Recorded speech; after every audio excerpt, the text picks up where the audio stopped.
जय महाकाल।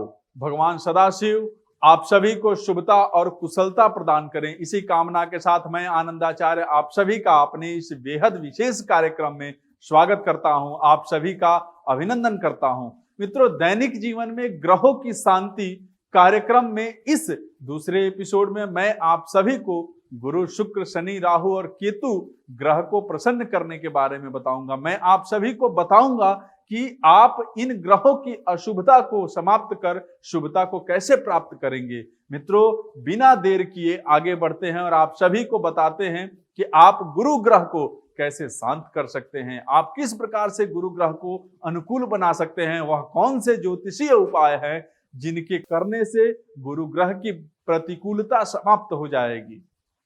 मित्रों, बृहस्पति के विषय में सभी जानते हैं, ये देवताओं के गुरु हैं, ज्ञान बांटना गुरु का कार्य है।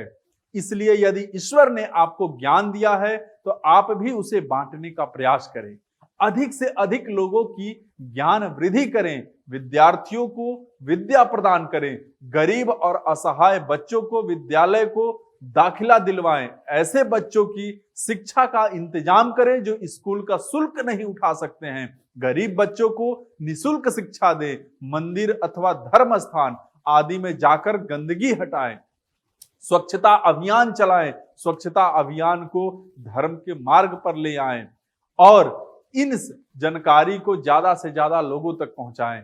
मित्रों, हमें यह कहने की आवश्यकता नहीं पड़ेगी कि आपके जीवन पर इसका क्या प्रभाव पड़ रहा है। बड़ी सीधी सी बात है, जिस प्रकार एक मोमबत्ती से हजारों मोमबत्ती जलाई जा सकती है, उसी प्रकार ज्ञान अंधकार को जब निगल लेता है तब आपका बृहस्पति आपके जीवन में अपने लक्षणों की वृद्धि करने में तत्पर हो जाते हैं।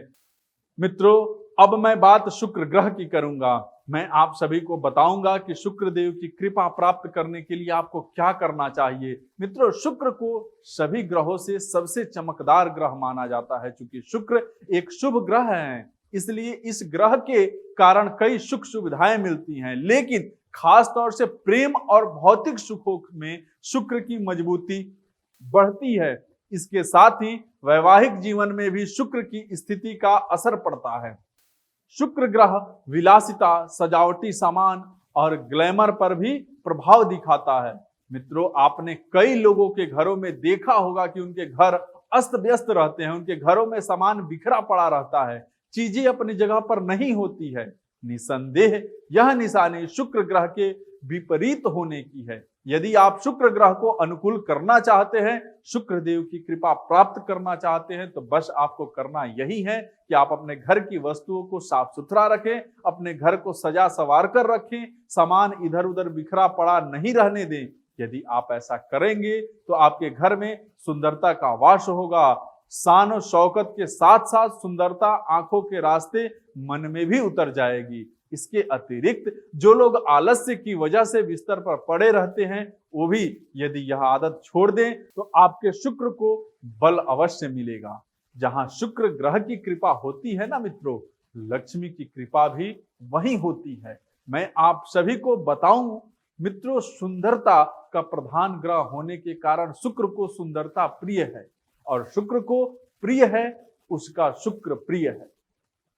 मित्रों, अब मैं बात भगवान शिव के परम शिष्य और भगवान विष्णु के अनन्य भक्त देवाधिदेव शनिदेव की करूंगा। संसार के सर्वोच्च न्यायाधीश, कर्म फल दाता और भाग्य विधाता शनिदेव से सभी डरते हैं, परंतु मैं तो यही कहूंगा कि शनिदेव से किसी को डरने अथवा भयभीत होने की जरूरत नहीं है। यदि आप अपने कर्म को ईमानदारी से करेंगे तो शनिदेव आप पर कृपा बरसाएंगे।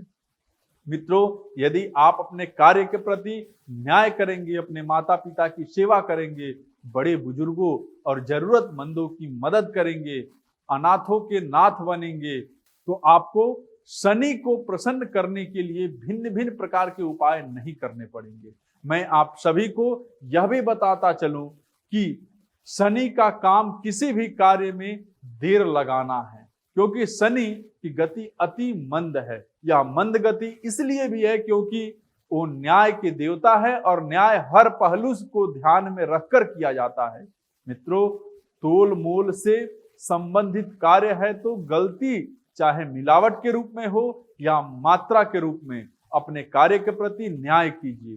घर बनाने से लेकर प्रॉपर्टी डीलिंग, हर तरह के जमीन जायदाद संबंधी कार्य में थोड़ी बहुत लापरवाही लोग करते हैं, जबकि यहीं पर न्याय की सर्वाधिक आवश्यकता होती है। संक्षेप में कहा जाए तो आपका जो भी कार्य अथवा व्यवसाय है उसे आप ईमानदारी से करें तो यह कार्य के प्रति न्याय होगा, और न्याय करने वाले लोगों को शनि देव से कोई भय नहीं होता है। मित्रों, यह भी आप सभी से कहना चाहूंगा कि आप शनि की शुभता के लिए माता पिता की सेवा कीजिए, पति पत्नी धर्मानुकूल आचरण कीजिए और अपने राष्ट्र के प्रति सदा निष्ठा भाव रखिए। मित्रों, अब मैं बात छाया ग्रह राहु और केतु की करूंगा, लेकिन आज का समय समाप्त हो चुका है, इसलिए मैं इससे अगले एपिसोड में जरूर बताऊंगा। आप हमारे साथ बने रहिएगा, लेकिन अभी तो मुझे जाना होगा। जय महाकाल।